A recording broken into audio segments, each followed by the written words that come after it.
নমস্কার বন্ধুরা, কাল শপথ গ্রহণের মাধ্যমে আমেরিকার ৪৭তম রাষ্ট্রপতি হিসাবে কার্যভার সামলালেন ডোনাল্ড ট্রাম্প।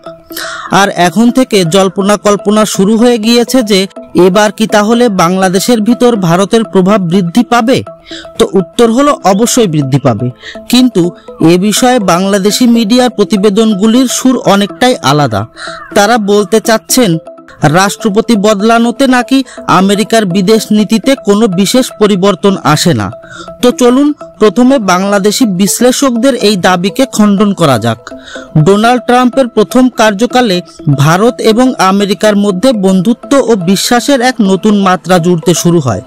পরবর্তীতে জো বাইডেন ক্ষমতায় আসলে ভারতের মিডিয়ায় এই ধরনের কথা শুরু হয় যে বাইডেন হ্যারিস জুটি বামপন্থী বিচারধারার সমর্থক এবং মৌলবাদীদের ফান্ডিংয়ের মাধ্যমে ডানপন্থী সরকারকে টার্গেট করবে, এবং হয়েছিলও ঠিক তাই। ভারতের বর্তমান সরকারকে টার্গেট করা, বাংলাদেশের নির্বাচিত সরকারের পতন এবং ক্ষমতা থেকে সরার আগে ওয়ার্ল্ড ব্যাংকের মাধ্যমে পাকিস্তানকে ২০ বিলিয়নের লোন পাস করানো, এই সবই করেছে বাইডেন প্রশাসন। তাই এটা বলাটা মহামূর্খতা যে ট্রাম্প প্রশাসন বাইডেনের নীতি নিয়ে এগিয়ে চলবে। আর এরই প্রমাণ হলো ইতিমধ্যে বাইডেন প্রশাসনের ৭৮টি আদেশ বাতিল করে দিয়েছেন ট্রাম্প। বাংলাদেশের কিছু মিডিয়া এটাও বলেছেন যে প্রধানমন্ত্রী মোদি যখন রাষ্ট্রপতি নির্বাচনের আগে আমেরিকায় গিয়েছিলেন তখন তিনি ট্রাম্পের সাথে দেখা করেননি, তাই ট্রাম্প রেগে আছেন মোদির উপর।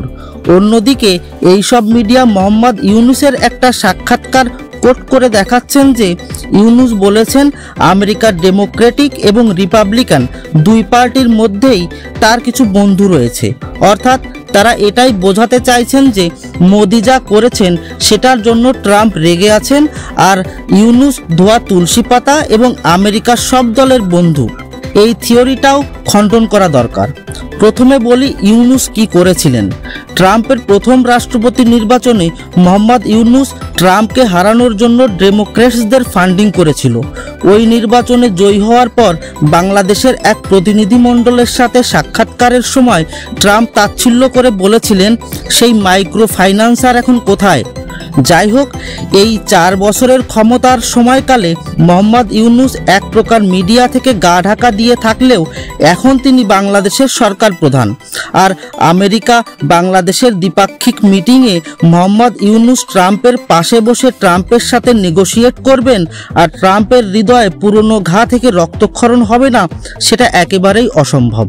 সবচেয়ে বড় ব্যাপার, বাংলাদেশের ক্ষমতা পরিবর্তন এবং হিন্দুদের উপর অত্যাচার নিয়ে নির্বাচনের আগে ট্রাম্প বাইডেন প্রশাসনের তীব্র সমালোচনাও করেছিলেন। এবার আসি মোদি প্রসঙ্গে। জো বাইডেন যে টার্মে ক্ষমতায় আসেন সেই নির্বাচনে মোদি ট্রাম্পের হয়ে ওপেন সাপোর্ট দিয়েছিল, আর এর ফল ভারতকে ভোগ করা লেগেছে বিগত ৪ বছর। আর তাই এবার আর সেই ভুল করেনি মোদি। তবে তলে তলে ভারতীয় বংশোদ্ভূত আমেরিকানদের সাপোর্ট দেওয়ানো হয়েছে ট্রাম্পকে।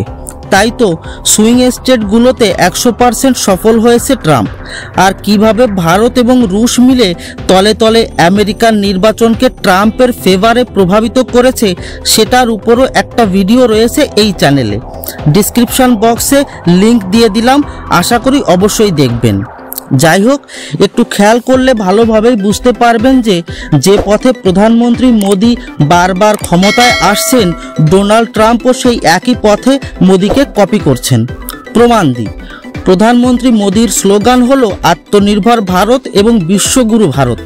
অন্যদিকে ট্রাম্পের স্লোগান হলো চলো আবারও আমেরিকাকে মহান বানাই। মোদি হিন্দুত্ব ও রাষ্ট্রবাদকে উজ্জীবিত করেছেন। হর ঘর তিরঙ্গা, অর্থাৎ প্রত্যেক ঘরে জাতীয় পতাকা নামের একটা ক্যাম্পেইন চলেছিল ভারতে।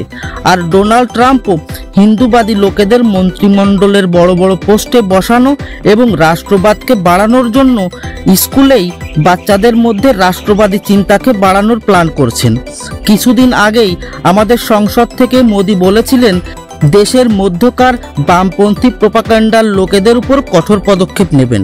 আর আজ শপথ গ্রহণের পর ট্রাম্পও বলে দিয়েছেন তিনি বামপন্থী বিচারধারা, মৌলবাদী বিচারধারার লোকেদের শেষ করে ছাড়বেন।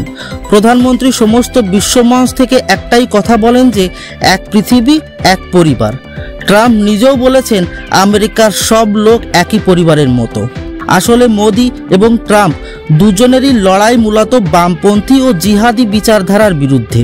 আর তাই তো আমেরিকার ডিপ স্টেট ও বামপন্থী গ্যাং তাদের প্রোপাগান্ডার দোকান বন্ধ করে পালাতে শুরু করেছে। এরই প্রমাণ হলো হিন্ডেনবার্গ সংস্থার বন্ধ হওয়া।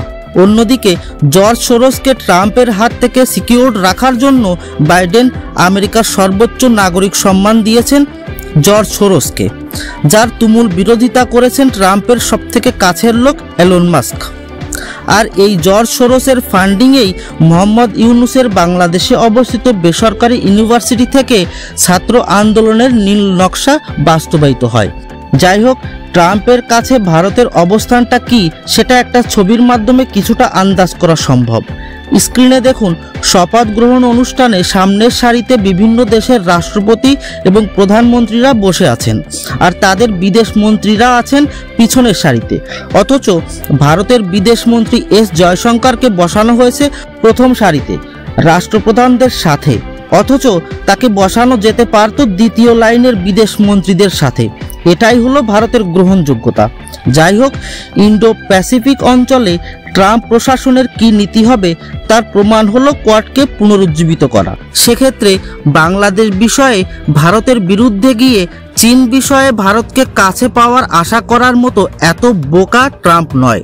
ট্রাম্প একজন পিওর বিজনেসম্যান, আর কথা যখন বিজনেসের অর্থাৎ লাভ ক্ষতির, সেক্ষেত্রে বর্তমান বিশ্বে ভারতের চেয়ে বড় নেগোশিয়েটার আর কেউ নেই, সেটার প্রমাণ সব মঞ্চেই পাওয়া গেছে। তাই নিশ্চিন্তে থাকুন, বাংলাদেশে ভারতের প্রভাব আবারও স্থাপিত হবে এবং আরও ব্যাপকভাবে। এখন দেখার বিষয় এটাই যে মোহাম্মদ ইউনুস আর দেশে ফেরেন কিনা। এ বিষয়ে আপনাদের মতামত কমেন্ট করে জানাবেন। আর ভিডিওটি ভালো লাগলে লাইক এবং শেয়ার করবেন। চ্যানেলটি অবশ্যই সাবস্ক্রাইব করবেন। ধন্যবাদ।